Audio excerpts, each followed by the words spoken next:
बिस्मिल्लाहिर्रहमानिर्रहीम।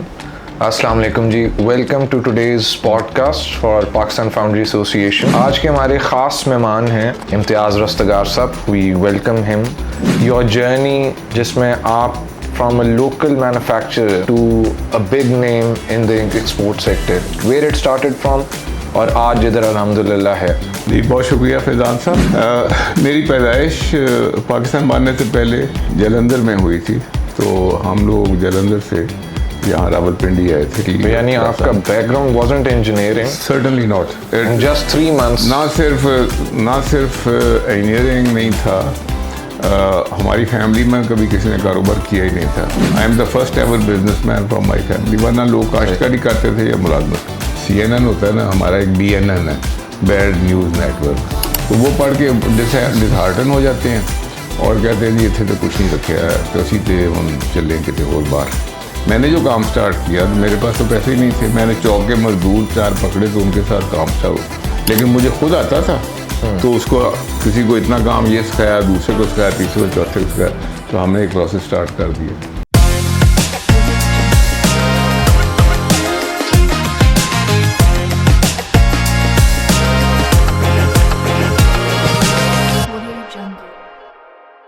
बिस्मिल्लाहिर्रहमानिर्रहीम।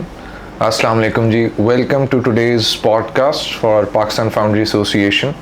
आज के हमारे ख़ास मेहमान हैं, he is an industrial renowned industrialist engineering industry के अंदर, Imtiaz Rastgar Sahab. We welcome him.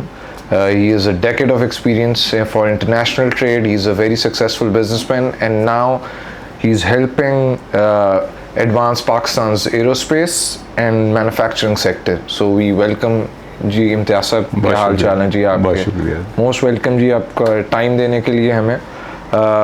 आज से हमने आपको इनवाइट किया just to understand your journey, जिसमें आप from a local manufacturer to a big name in the export sector and how you did this whole journey. So if for our viewers, अगर आप थोड़ा सा explain कर सकें अपना background, your education and a little bit about your company Rastgar Engineering, where it started from और आज इधर अल्हम्दुलिल्लाह है। So जी, बहुत शुक्रिया फैज़ान साहब।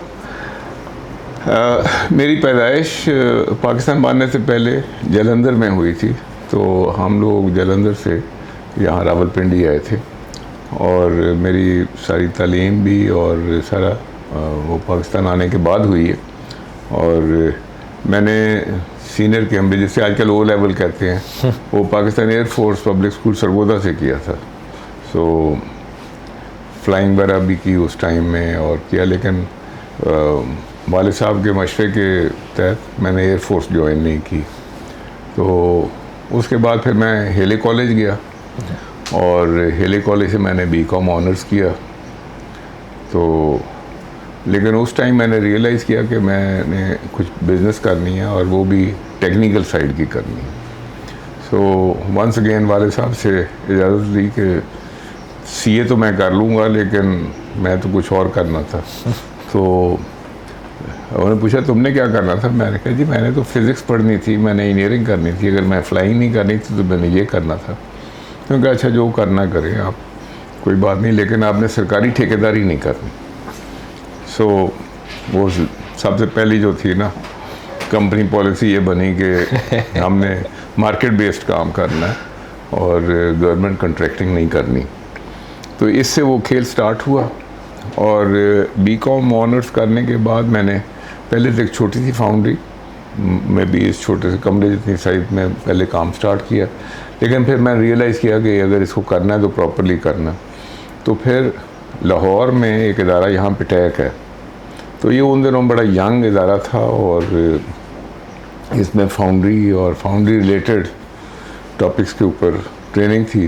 तो मैंने 3 महीने की ट्रेनिंग मैंने यहाँ आके लाहौर की, और उसमें मैंने पैटर्न मेकिंग भी सीखी, कुपला चलाना भी सीखा, मोल्डिंग भी करनी सीखी, हीट ट्रीटमेंट भी सीखी, लेस चलाना भी सीखा। वो 3 महीने जो थे ना, क्योंकि मैं नॉर्मल स्टूडेंट्स की तरह नहीं था।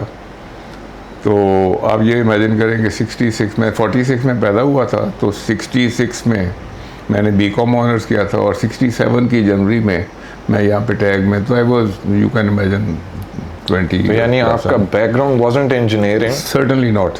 Just 3 months? ना सिर्फ इंजीनियरिंग नहीं था, हमारी फैमिली में कभी किसी ने कारोबार किया ही नहीं था। I am the first ever businessman from my family, वरना लोग काश्तकारी करते थे या मुलाजमत करते थे।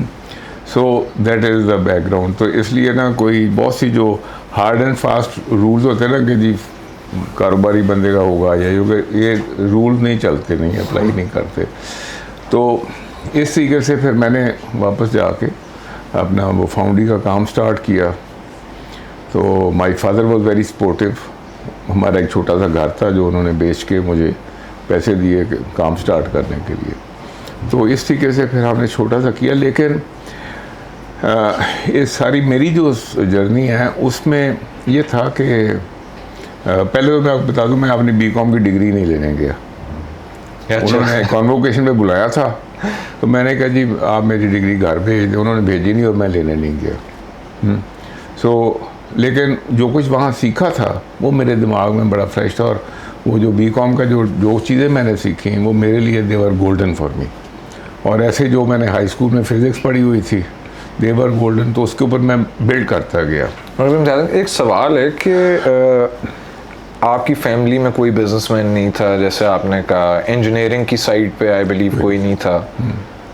तो इंजीनियरिंग की साइड पे आप इस इतनी यंग एज में लोगों को पता नहीं होता कि उन्होंने करना क्या है, एंड स्पेशली लोग जो बिजनेस बैकग्राउंड से नहीं होते, तो at such a young age क्या चीज़ थी ज़हन में, जिस तरह आप बड़े शोर थे एक कि ना आपकी पढ़ाई इंजीनियरिंग की थी ना कुछ, और आपने सोच लिया कि मैंने बिजनेस करना, वो भी इंजीनियरिंग? इसमें देखिए 3-4 चीज़ें बड़ी इंपॉर्टेंट आती हैं।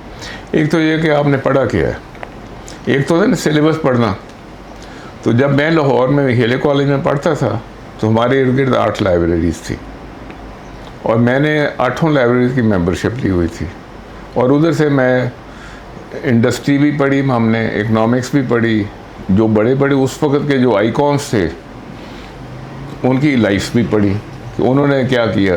पाकिस्तान में तो जो बंदा कारोबार करता है ना, उसको हमारा जो सो कॉल्ड इंटेलिजेंसिया है वो रद्द कर देता है कि ये तुझे टैक्स चोर है ना सारे। हम लोग जो है ना, हम तो बड़े हाई क्लास लोग हैं, तो ये जो है ना लोहार खाना या बिजनेस करना ये कमतर लोगों का काम है। लेकिन जो यूरोपियन या अमेरिकन प्रेस है वो इन लोगों को सेलिब्रेट करता है। तो उस वक़्त के जो लोग थे मेरे बचपन में, जिन लोगों के ऊपर किताबें लिखी जा चुकी हैं, उनमें से बेशतर की लाइफ मैंने पढ़ी हुई थी, उन कंपनीज़ की लाइफ पढ़ी हुई थी। अच्छा, ये वो चीज़ें जो कि कॉलेज नहीं पढ़ाता, लेकिन आपके पास ऑप्शन है कि आपने शाम गुजारनी कैसे है। तो वो मेरी शाम और जो स्पेयर टाइम था वो इन चीज़ों पे गुजरा, और उसने मेरा एक माइंड भी मेकअप किया। दूसरी इम्पॉर्टेंट चीज़ ये थी कि मेरे वालिद साहब सरकारी मुलाजिम थे और घर हलाल लेके आते थे। तो उसकी वजह से घर में हमेशा फाइनेंशियल प्रेशर था। तो आई ट्राइड कि मैं कोई अपना काम ऐसा करूं जिससे मैं वालिद के ऊपर बोझ ना बनूं। उससे पिछली मेरी जितनी एजुकेशन थी वो वजीफ़े पे थी, तो हेले कॉलेज में तो उनको ख़र्चा देना पड़ता था। तो मैंने सेकंड ईयर में एक छोटा सा ना ईस्ट पाकिस्तान उस वक्त होता था, वहाँ एक कंपनी मच्छरदानी का कपड़ा बनाती थी। मैंने उनको पैसे भेजे, उन्होंने भेजा। मैं अनारकली बाज़ार में स्पेयर टाइम में वो भी बेचता था। और वो ताकि ना इन माई वो बिज़नेस भी कर लेते थे, कोई किताबें भी पढ़ लेते थे, कोर्स भी कर लेते थे, सब सारा कुछ हो गया बीच में। सो that is how what drove me into business. तो लेकिन दूसरी बात यह है कि वो जो मैंने डिग्री की बात की ना, वो ये है कि एक कंटिन्यूअस लर्निंग है। फिर जब मैं फाउंड्री में आया तो पिटैग में तो मेरी एक छोटी सी ग्राउंडिंग हो गई, 3 महीने के, यू कैन इमेजिन। लेकिन पिटैग का मुझे सबसे फ़ायदा ये हुआ कि वहाँ पे जो रेफरेंस बुक्स थी, जो वहाँ पे अमेरिकन मैगजीन्स आते थे फाउंड्री रिलेटेड, मैंने सब के नंबर नोट किए और उनकी मेंबरशिप्स ली, उनकी सब्सक्रिप्शन देनी शुरू की। तो मेरे पास British foundry trade journal, American foundry man, ये वो सारे रिसाले 68 से 69 से आ रहे थे। सो वो भी पढ़ते थे और देखे दुनिया क्या कर रही है। और उसके साथ साथ फिर कंटिन्यूसली, क्योंकि पैसा भी नहीं था और हम लोग को इंजीनियर तो रखने के काबिल नहीं थे। अच्छा, ये बड़ा इंटरेस्टिंग चीज़ है जो आई बिलीव के जो व्यूअर्स भी हैं यहाँ पे बहुत एक चलती है, एक मेंटालिटी है हमारे सेक्टर के अंदर कि अच्छा हमारे पास क्योंकि पैसे नहीं हैं इसलिए हम नहीं कर सकते। तो इसलिए ये भी एक बड़ा इंटरेस्टिंग पॉइंट है आपकी स्टोरी के अंदर कि आपके पास लिमिटेड फाइनेंस था एंड यू आर वन जो कि ग्रास रूट लेवल से बिल्कुल उठ के यहाँ तक पहुँचे हैं। तो ये भी बड़ी एक इंटरेस्टिंग चीज़ है व्यूअर्स को ये एक्चुअली ये जो है ना, जिस बंदे ने नहीं कुछ करना होता ना, वो कहता है जी अगर हमारे बाप के पास पैसे तो हम भी कुछ करते। अगर बाप के पास पैसे के साथ खेलना है ना तो फिर खेल नहीं सकते आप। इसी अनलेस के जैसे आप लोग करते हैं कि you grow with and you feel committed to the family business. लेकिन जनरली एक बंदा कहे कि जी मेरा बाप के वो गरीब आदमी थे इसलिए मैं कारोबार में नहीं आ सकता, दिस इज़ नॉट। आप दुनिया में किसी को उठा के देख लें, है उनैसिस था, किसी को भी आप स्टीव जॉब्स को देख लें, स्टीव जॉब्स की ज़िंदगी पढ़ें तो वो एक टाइम ऐसा था जब के डस्टबिन में से लोगों का जो आधा खाया हुआ बर्गर था वो निकाल के खाता था, क्योंकि उसके पास वो एक बर्गर खरीदने के पैसे नहीं थे। Amazon, Elon Musk, जिसको आप पूछते हैं उसके ज़िंदगी में एक सख्ती थी, उसमें से वो निकल के आया। जहाँ सख्ती नहीं है ना ज़िंदगी में, वो फिर मतलब बंदा फिर पप्पू ग्रेड में रह जाता है। तो जो हमारा आज का पॉडकास्ट का जो थीम भी है उसके अंदर मैं चाहता हूँ कि हम उस एसेंस को डिस्कस करें, क्योंकि पाकिस्तान इंडस्ट्री में हमने देखा है कि लोग लोकल मार्केट के अंदर बंधे रह गए हैं। पाकिस्तान में स्पेशली जो इंजीनियरिंग सेक्टर है वो पाकिस्तान की मार्केट से बहुत चंद ग्रुप्स ही हैं जो कि बाहर इंटरनेशनल स्टेज पे जाके अपना एक नाम बना सकें और वो एक्सपोर्ट की मार्केट में जा सकें। And you are one of the pioneers जो जिसने स्टार्ट किया, और आपने बहुत से ग्रुप्स को मदद की और उनमें से एक ग्रुप हम भी हैं जो जिनकी आपने बहुत ज़्यादा हेल्प की to get into the export market.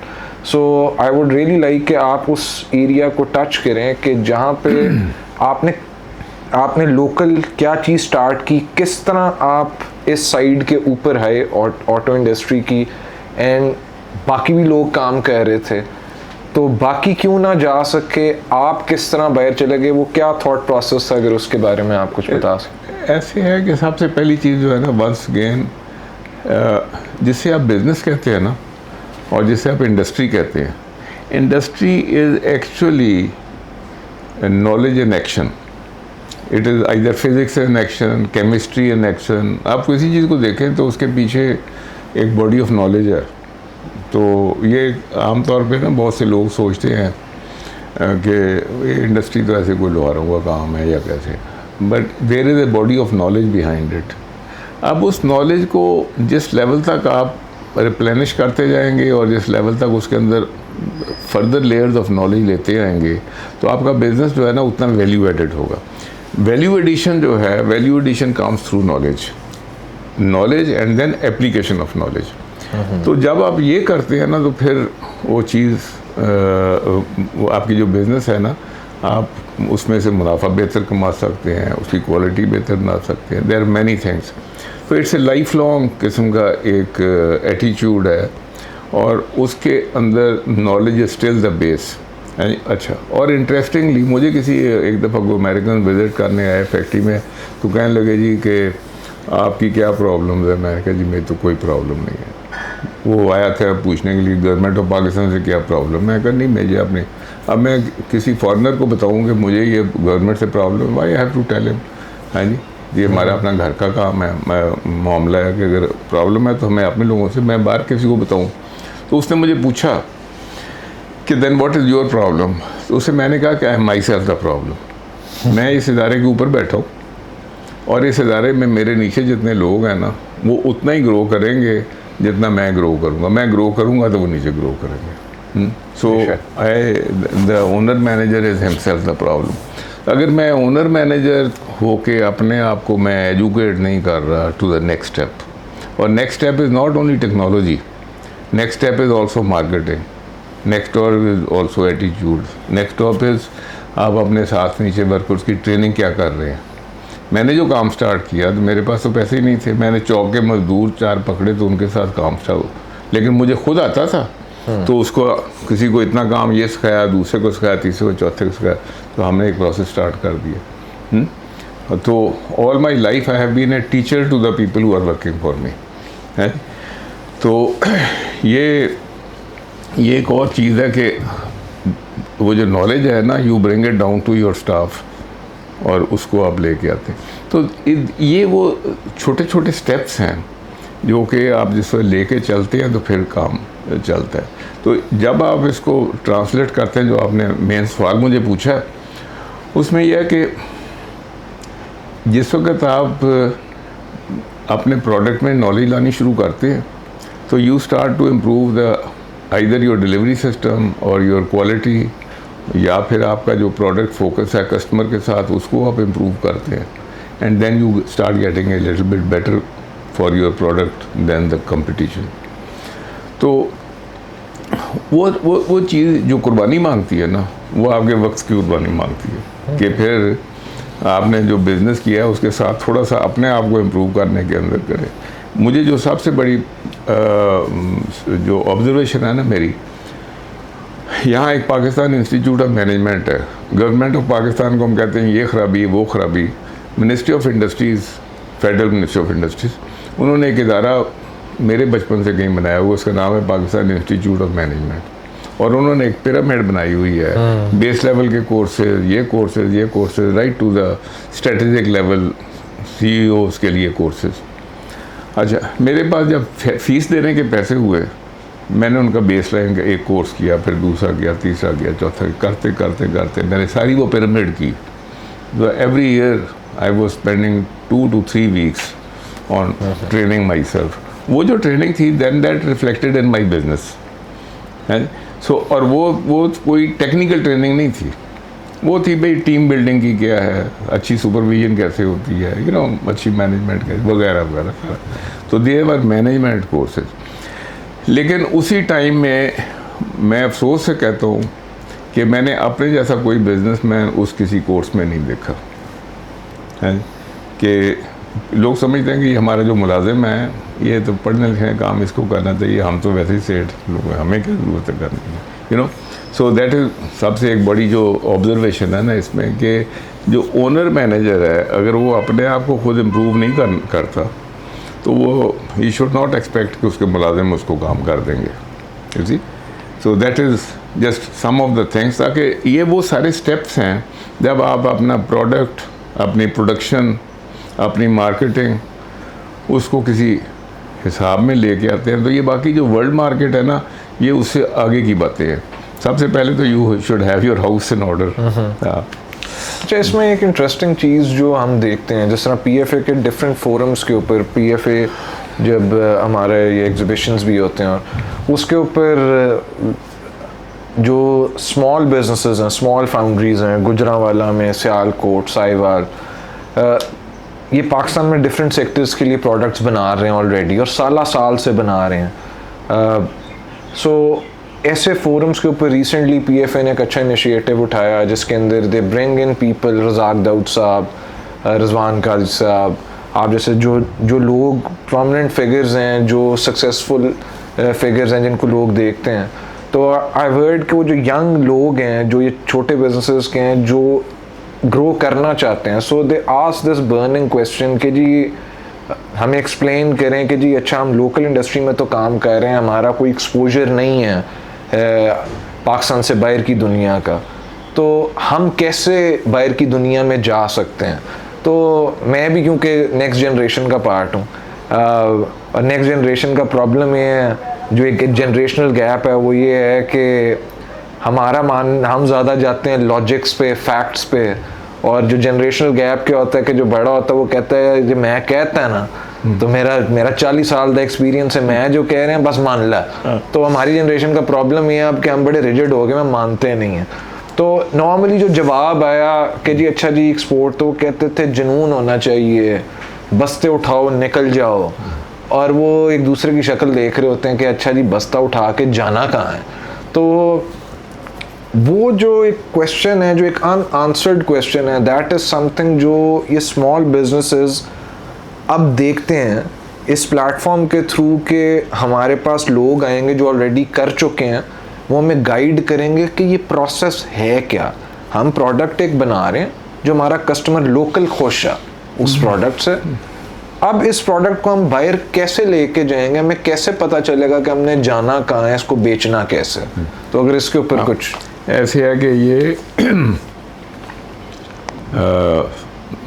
सन 2004 में मुझे उस वक्त प्राइम मिनिस्टर जो थे वो मुझे इंजीनियरिंग डेवलपमेंट बोर्ड में ले गए, इसी बेसिस पे कि यार जैसे तुम खुद करते हो एक्सपोर्ट, ये इंडस्ट्री को सिखाओ। तो 3 साल तो मैंने वो किया, फिर डच गवर्नमेंट ने मुझे ले लिया साथ इसी काम के लिए।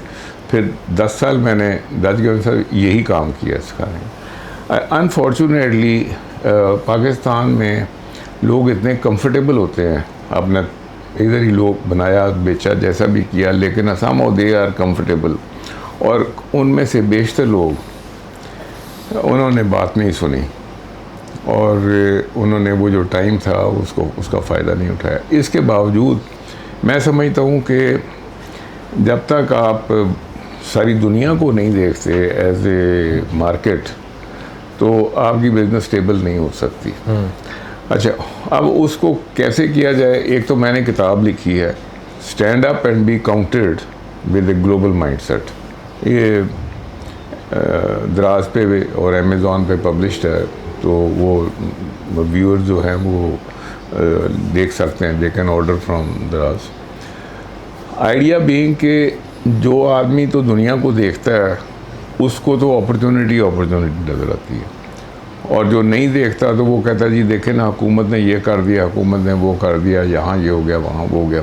और कई लोग सिर्फ अखबारें पढ़ के, और ये जो बैड न्यूज़ नेटवर्क्स हैं हमारे, एक तो CNN होता है ना, हमारा एक BNN है, बैड न्यूज़ नेटवर्क, तो वो पढ़ के डिसहार्टन हो जाते हैं और कहते हैं जी इतने तो कुछ नहीं रखे है, तो असी तो हम चलें कितने और बार।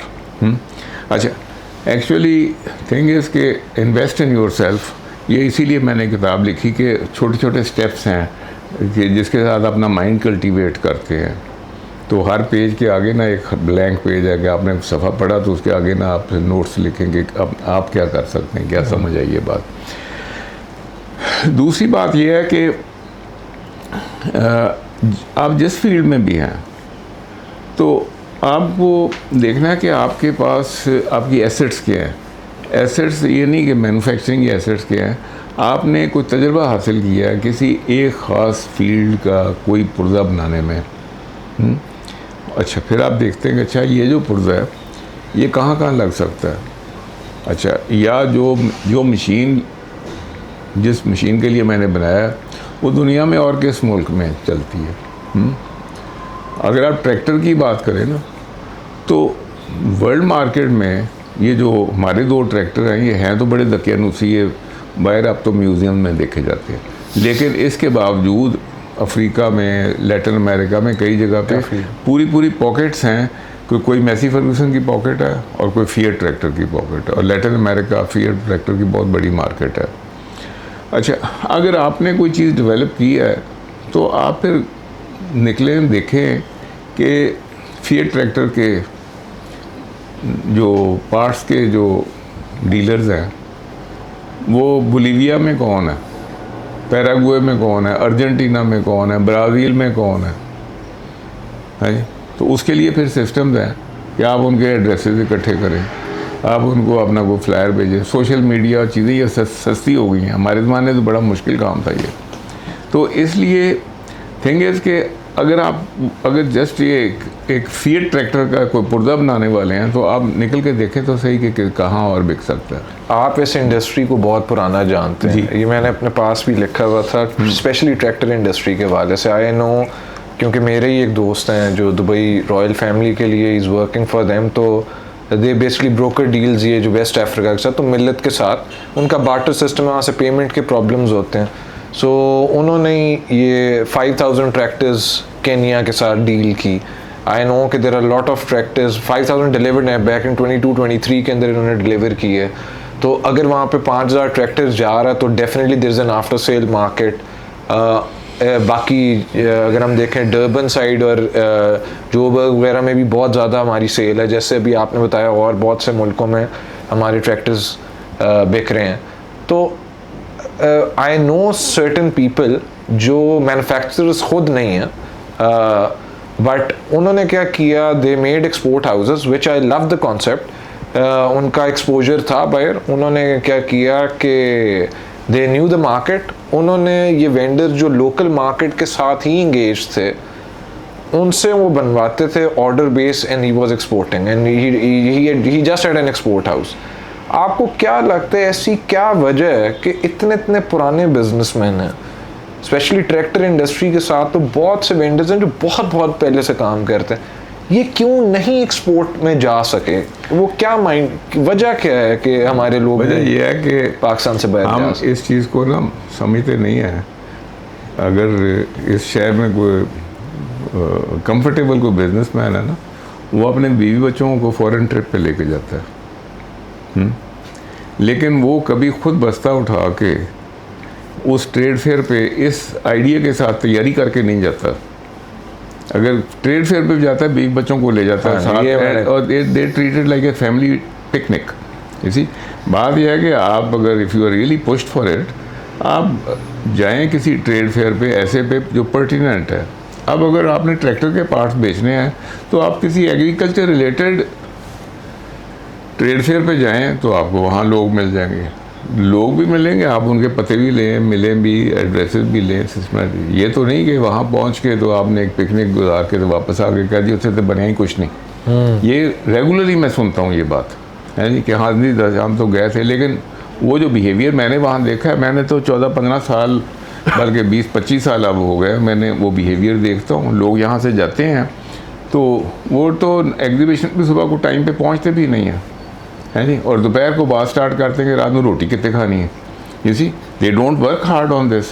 तो बात यह है कि अगर if you don't work hard तो फिर तो यही बात होनी है। इसलिए इम्पॉर्टेंट चीज़ जो है ना, और जो आपके व्यूअर्स इसको समझते हैं कि they really want to break out, तो उनको चाहिए कि अगर वो एग्रीकल्चर में हैं तो इन्वेस्ट सम टाइम, रिसर्च करके ट्रेड फेयर पे जाएं। ज़रूरी नहीं है कि आप उस ट्रेड फेयर पे जाके एज एन एग्जिबिटर जाएं, वहाँ जाएं वैसे घूमने के देखें कि मेरे जैसे पुर्जे बनाने वाला कौन है, मेरा फ्यूचर ख़रीदार कौन हो सकता है, उसकी लिस्टें बनाएं, रिपोर्ट्स बनाएं, उसके बाद आके उनके साथ कोई काम करें, थोड़ा सा एक स्टाफ में इन्वेस्टमेंट करें ताकि they start to find out.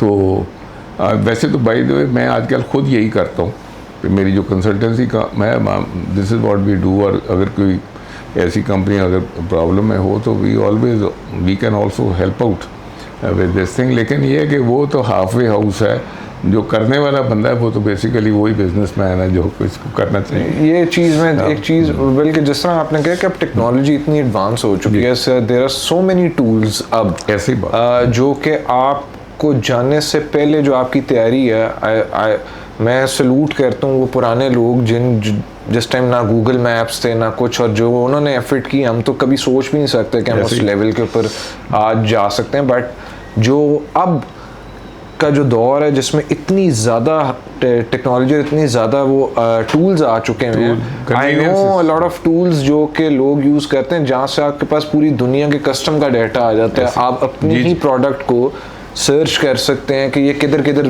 बिक रही है, कौन बेच रहा है, कितने की बेच रहा है, और वो एक्सेस जौन सा है।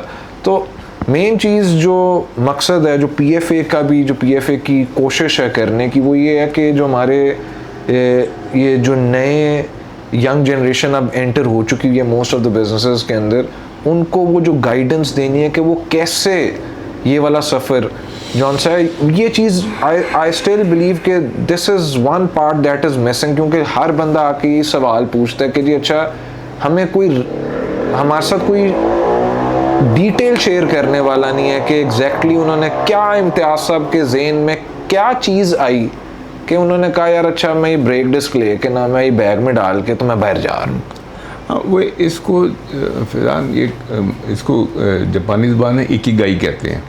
इकिगाई का मतलब ये है कि आप अपने इर्द गिर्द ना अपने रिसोर्सेज देखते हैं मतलब मेरी एनर्जी क्या है, मेरी तालीम क्या है, मेरी रीच क्या है, मेरे मतलब अगर कोई टेक्नोलॉजी मुझे आती है, एक कम्बिनेशन वो हर बंदे की मुख्तलिफ होती है, लेकिन उसमें से अगर वो उसके ऊपर गौर करता है ना तो उसको एक ब्रेक थ्रू आइडिया निकल आता है बीच में से, यानी अगर वो आइडिया को फिर अगर फॉलो करता है, यानी तो इससे अच्छा मेरे पास तो इतनी कैपेसिटी है, ये चीज़ है, अगर ये इसका कस्टमर मुझे कहाँ मिल सकता है। अच्छा, लेकिन उसके बाद देन या तो वो खुद इस काबिल हो के उसके अंदर चला, जैसे अभी आपने कहा बहुत से टूल्स मौजूद हैं, आप कोई कस्टम पार्ट नंबर लिखें, किसी चीज़ का नाम ही लिख दें तो उसका कस्टम डायरेक्ट नंबर निकल आता है। वो कस्टम डायरेक्ट नंबर के अगेंस्ट आप देख सकते हैं कि वर्ल्ड मार्केट में उसकी ट्रेडिंग कितनी हो रही है। बिल्कुल ऐसे ही। पाकिस्तान में आया कितना, पाकिस्तान गया कितना। सबसे बड़ी चीज़ ये है कि आप पाकिस्तान को निकाल के देखें, है जी, कि पाकिस्तान में आप बैठे हैं, अपनी ज़ुबान में बात कर रहे हैं, अपने घर में कंफर्टेबल हैं, बाल बच्चों के साथ बैठे हैं, तो ये आपकी एक एसेट है। कि मैंने जब ये काम किया कि डिसाइड किया कि we have to go to export, तो हमने जो अपना प्रोडक्ट था वो इस तरीके से देखा अपने प्रोडक्ट को कि हम बनाने के काबिल क्या है, हम प्राइस कंपटीशन में कहाँ काम कर सकते हैं, वर्ल्ड मार्केट की प्राइसेस क्या जा रही हैं, हम किस चीज़ में compete कर सकते हैं। अच्छा, उसके बाद वॉल्यूम में हो सकता है किसी ऐसे फील्ड में आप घुस जाएं जिसमें वॉल्यूम, हाई वॉल्यूम चाहिए, आपका कोई इन्वेस्टमेंट ना हो, तो वो भी एक फीचर था, है।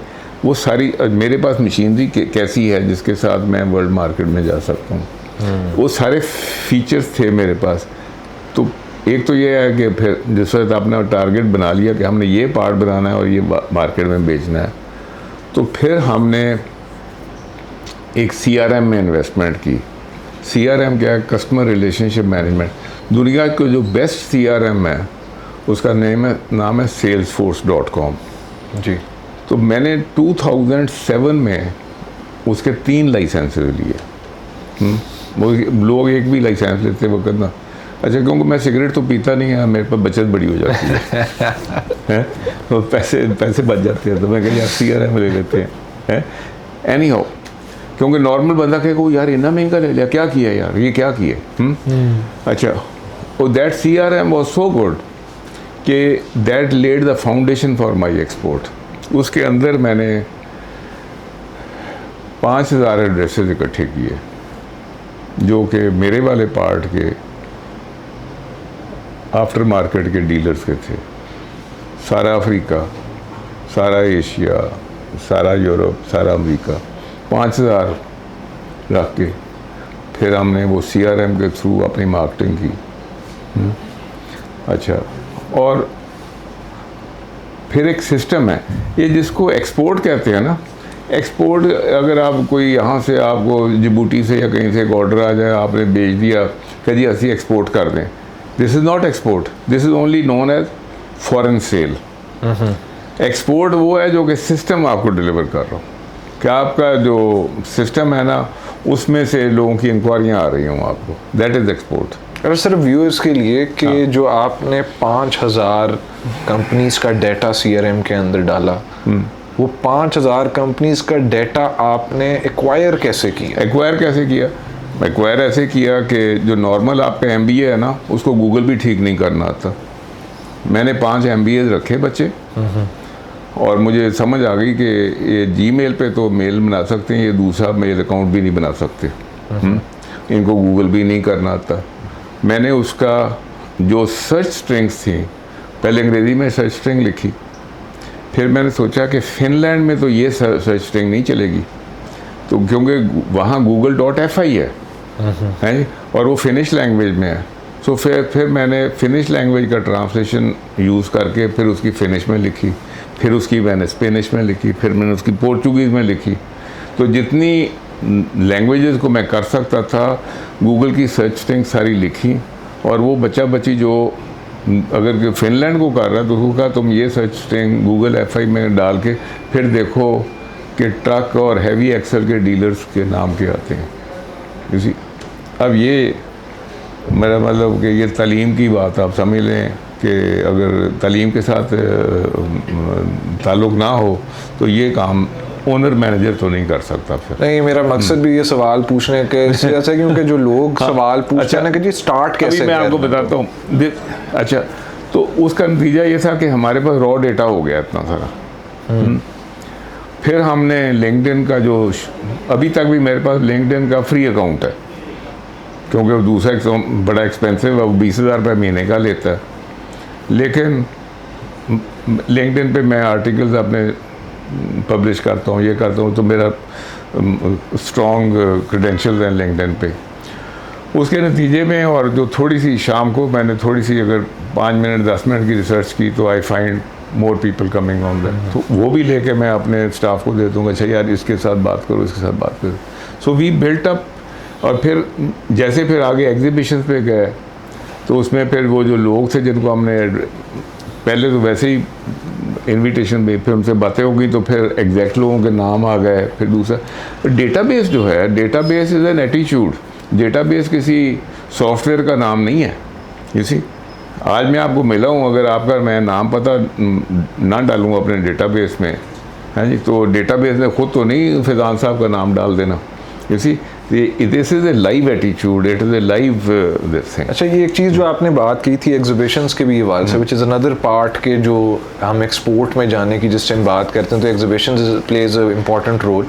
और आपने बिल्कुल सही कहा कि हम भी ट्रैवल कर रहे हैं पिछले तकरीबन मुझे 14 साल से ट्रैवल कर रहा हूँ, और मैं भी ये चीज़ हम आपस में वापस आते हैं तो हम डिस्कस करते हैं कि लोग फैमिलीज़ के साथ आते हैं, उस टाइम पे नहीं आ रहे, और वो वाली चीज़ हमने भी लर्न किया था विद टाइम कि एग्जीबिशन अटेंड कैसे करना है। और जो अभी भी लोग कहते हैं हम चले तो जाते हैं जी, और हम जाके फिरते हैं, और कुछ लोग जो 14, 15, 20 साल से एक्सटेंड वो आज भी वैसे ही करते हैं अटेंड।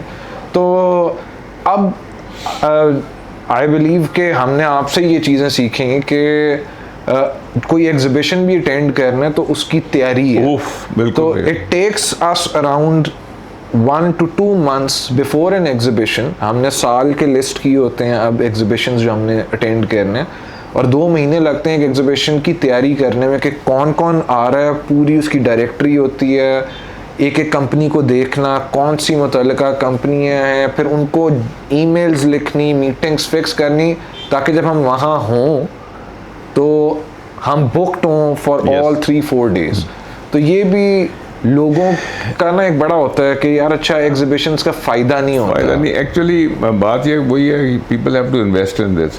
मैं वैसे अपने क्लाइंट्स की ना ट्रेनिंग अब करता हूँ, how to attend a trade fair, जिसमें preparation during the fair, after the fair, वो जो लोग आप लोग तो कर रहे हैं लेकिन बहुत से लोगों को इसका आइडिया नहीं होता। लेकिन यह है कि इसीलिए कि बहुत से लोगों को वो अपॉर्चुनिटी नहीं मिली, कि कोई उस्ताद नहीं मिला, कुछ नहीं मिला, तो अब मैं उसकी ना बाकायदा ट्रेनिंग जो है ना, I can deliver a training on this. ये भी ऐसी चीज़ हैं जिसमें मैंने आसिम कारी साहब जो जनरल सेक्रेटरी भी हैं PFA के, उनको भी रिक्वेस्ट की थी कि हमारे यहाँ पे एक और कल्चर ये है कि किसी भी ट्रेनिंग जब तक कि वो अगर वो फ्री भी है, अनफॉर्चुनेटली जब तक उसके साथ खाना अटैच ना हो, यहाँ पे लोग ही नहीं आते हैं। और वो हमारे यहाँ की एक मेंटालिटी है। बट कुछ यंगर जनरेशन है जो अब इस चीज़ के अंदर ज़रा है, और हमारे पास ऐसे फोरम्स आते हैं, जैसे PFA का जब सालाना एक एग्जीबिशन भी होता है, वहाँ पे पेपर्स भी पढ़े जाते हैं। आई बिलीव कि अब लोगों का बहुत ज़्यादा इंटरेस्ट है इस चीज़ को अंडरस्टैंड करने में, जो एक्सपोर्ट साइड है, ट्रेड फेयर्स है। तो ऐसे मौक़ों के ऊपर आप जैसे लोग जिन्होंने ये सारी चीज़ को फ्रॉम स्क्रैच, हम तो प्रिविलेज्ड हैं, हमें एक बना बनाया सिस्टम मिला, हमने उस सिस्टम को एक्सपैंड करना था। तो मैं हमेशा से कहता हूँ कि हम एडमायर करते हैं उन लोगों को जिन्होंने फ्रॉम स्क्रैच इस चीज़ को, आप रिजवान साहब, क्योंकि हम आज भी मैं US ट्रैवल कर रहा था गूगल मैप्स के through, and we got lost वो विलेज के अंदर। तो फिर रिजवान साहब had to open a map, और उन्होंने मुझे सारा रास्ता, गूगल मैप जवाब देगा मगर वो नक्शा पढ़ के उन्होंने हमें पहुंचा दिया। हम लोग तो हम यही करते थे नक्शे पे, तो वो वाली चीज़। तो आई बिलीव कि हमें ना बहुत से फोरम्स इस तरह के क्रिएट करने चाहिए जहाँ पे ये फ्री हम लोगों को ये चीज़ इन तक पहुंचाई जाए जो इनके ये सवालात हैं। I don't agree with this. ये 14-15 साल मैंने ये फ्री काम किया है। अच्छा। और मतलब गिनती के 2-3 लोग जिनमें कादरी ग्रुप इज़ ऑल्सो, उन्होंने बात सुनी, वरना सब लोग ना, बहुत से लोगों ने कहा जी हम तो आपके साथ इसलिए फॉरेन एग्जीबिशन में जाते थे, आप हमारा वीज़ा लगवा देते थे।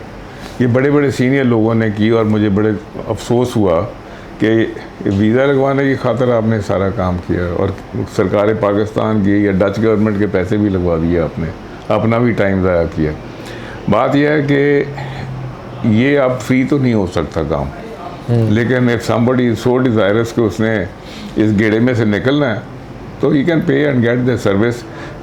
We can teach them how to select a product, how to attend a trade fair, how to make a database है जी, तो how to do the social media marketing, ये सारी चीज़ें हम ये जो PMX कंसल्टेंट। वैसे I totally agree with you now, क्योंकि जो है ना इंटेंट, वो किसी की भूख तो तब भी नजर आती है जब तक कोई चीज़ उसकी जेब से लगी होगी तो वो उस चीज़ में ज़्यादा प्रोबेन। तो I totally agree with you on the subject. तो आई बिलीव के पाकिस्तान अब उस पॉइंट पे आ चुका है, लोकल इंडस्ट्री का तो हाल हमारे सामने ही है कि बहुत बुरी कंडीशन है।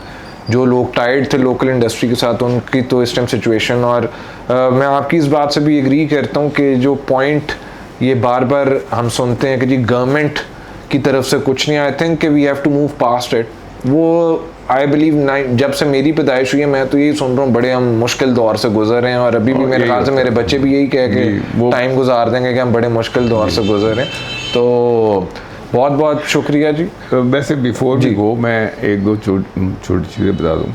देखें, हर बंदे के पास सिर्फ एक ज़िंदगी है जी, और बंदा कहे कि जी पाकिस्तान के हालात ठीक हो जाएंगे तो फिर मैं करूँगा। तो मैं अपने, जब मैं बच्चा था ना, बहुत छोटा था, 4 साल की शायद मेरी वो एज, लियाकत अली ख़ान को गोली लगी, मेरे वाले साहब रेडियो सुन रहे थे और रो रहे थे कि पाकिस्तान का क्या बनेगा। पाकिस्तान के हालात उस वक्त भी ख़राब थे और आज भी ये जो BN है ना, ये यही ख़बरें देता है कि हालात ख़राब है। इसलिए ज़रूरी नहीं कि आप ख़बरें सुने और अपना माइंड मेकअप करें। You have got, everybody has got only one life to live. इसलिए अगर आप अपनी दुनिया खुद नहीं ना बनाने जा रहे तो किसी ने नहीं बनानी। सो इट्स वेरी इंपॉर्टेंट कि फोकस करें अपने काम पे, उसकी इम्प्रूवमेंट के, मार्केट के ऊपर, और ज़िंदगी में शॉर्टकट ना तलाश करें। ये जो शॉर्टकट है ना, ये बंदे को ख्वार करता है, उसकी ज़िंदगी को ज़ाया कर देता है। तो इट्स वेरी इंपॉर्टेंट कि आप अपने जो काम कर रहे हैं उसके अंदर वैल्यू और क्या ऐड कर सकते हैं, और क्या कर सकते हैं, और क्या कर। तो as I said before, value आप टेक्निकली भी कर सकते हैं, वैल्यू आप अपने लोगों की डेवलपमेंट से भी कर सकते हैं, आप अपना लोगो और जो बिज़नेस का जो है उसको, उसकी मार्केटिंग के साथ भी कर सकते हैं। So there are many things for a business man to do. और जब आप इसको करना शुरू कर देते हैं तो खेल चल पड़ता है आगे। और इफ देयर एनी, किसी भाई को कोई ज़रूरत हो तो we are always there to help इंशाल्लाह। बहुत शुक्रिया, बहुत शुक्रिया जी, आपने हमें टाइम दिया और बड़ा मज़ा आया आपके साथ डिस्कशन करके। हमेशा आपके साथ it's a pleasure to meet you. Thank you very much. अच्छा टाइम दिया, तो बहुत बहुत शुक्रिया जी। उम्मीद है जी आप सबको बहुत कुछ सीखने का मौका मिला होगा इम्तियाज़ साहब के एक्सपीरियंसेस से। He is one of the guys जिस out of our personal experience from Qadri group हमें ये बाहर की दुनिया में ले जाने वाले, वो रास्ता दिखाने वाले इम्तियाज़ साहब थे, और we've learned a lot from him. I hope कि आप लोग ने भी बहुत कुछ सीखा होगा, और बहुत बहुत शुक्रिया। बाकी जी आप लोगों का अगर कोई भी क्वेश्चन हो तो प्लीज़ कमेंट के अंदर आप क्वेश्चन आस्क कर सकते हैं, और प्लीज़ हमारे चैनल को लाइक और सब्सक्राइब कीजिएगा।